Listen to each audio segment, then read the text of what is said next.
der bestimmte Artikel أداة المعرفة اسمها der bestimmte Artikel أو der definite Artikel، سواء der definite Artikel أو der bestimmte Artikel الاتنين واحد. أداة المعرفة الاسم ممكن يجي قبل منه أداة معرفة أو أداة نكرة. النهاردة هناخد أدوات المعرفة. أدوات المعرفة في الألماني أشكالهم مختلفة على حسب الحالة الإعرابية لكل أداة. طبعا في النوميناتيف يعني في الرفع، حالة الرفع اسمها النوميناتيف. في حالة النوميناتيف أداة المعرفة ليها شكل كل جنس من الأجناس. يعني مثلا في المذكر، المفرد المذكر أداته ديا زي ديا مان، في هايس ديا مان، الراجل اسمه ايه. في المؤنث الأداة بتبقى دي فراو. und دي بلوزة، البلوزة دي فراو بوجل دي بلوزة، السيدة بتكوي البلوزة. هنا بلوزة كلمة مؤنثة وفراو كلمة مؤنثة، فأخذت الأداة دي بتاعت المؤنث. طب كلمة من دي مذكر مسكولين، فأخذت ديا. طب في أداة كمان الألمان ما اكتفوش إن هم يقسموا الأجناس اللي مذكر ومؤنث بس، لا دول اخترعوا كمان جنس جديد اسمه المحايد. أداته بتبقى دس. في أسماء الألمان اخترعوا عليها اسم وقالوا عليها ديت محايد، يعني لا مذكر ولا مؤنث. زي مثلا كلمة كنت يعني طفل، أداته دس. Das Kind spielt mit dem Ball، الطفل بيلعب بالكرة. طبعا ديم أداة معرفة برضو، بس شكلها اتغير علشان جت قبل منها بخبزيتسيون حرف جر، فغير شكلها بقت ديم بعد. das Kind قلنا الدس بتيجي مع الكلمات انه يتغال، الكلمات المحايدة.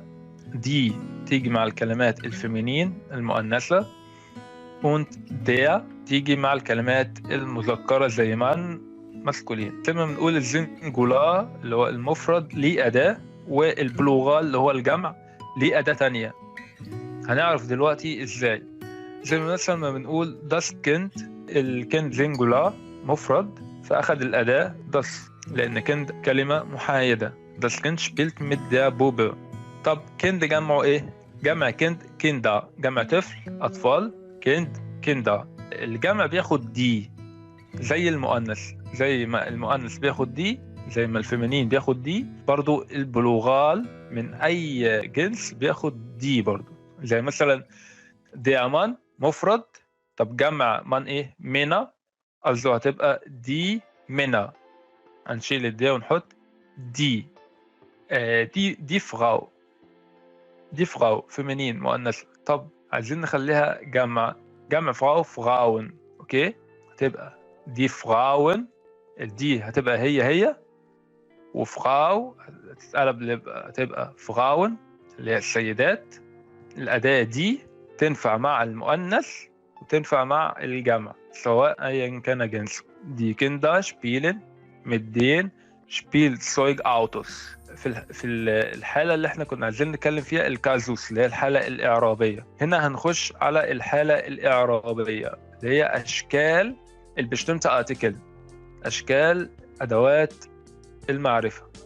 أدوات المعرفة لما تكون في النوميناتيف في الرفع بيبقى ده شكلها العادي. يبقى شكلها العادي في النوميناتيف دي للمذكر للمسكولين، دي للمؤنث للفيمينين، das للنويترال للمحايد، und دي للجمع البلوغال.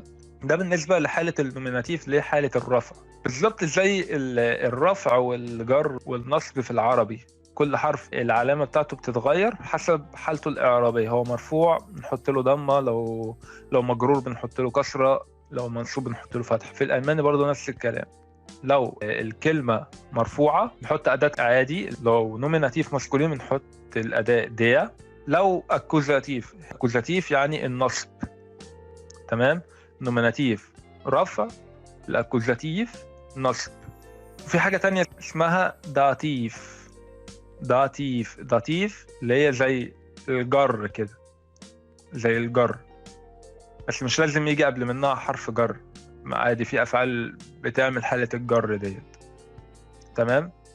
وفي حالة تانية اسمها جينيتيف، بس الجينيتيف ديت يعني مستوى متقدم شوية، يعني المفروض ناخده في البي اينس، بس احنا مش هناخدها دلوقتي عشان ما تعقدوش يعني انتوا لسه في البداية. فهناخد أول 3 حالات إعرابية اللي هي النوميناتيف والأكوزاتيف والداتيف. دلوقتي اللي عايزين نعرفه إن الأدوات المعرفة دي بتشتمل من article لأدوات المعرفة وثلاث أشكال بأربع استخدامات. الشكل الأول ده بيجي قبل الكلمة المسكولين زي من. الشكل الثاني دي اللي بيجي قبل الكلمة المؤنث اللي هي الفيمينين زي فراو. الشكل الثالث داس اللي بيجي قبل الكلمة المحايد زي كلمة كنت نوترال محايد. والشكل الرابع اللي هو دي بس بيجي مع البلوغال مع الجمع. كنت ده يعني أطفال، قلنا دي بتيجي مع الكلمات البلوغال اللي هي الجمع.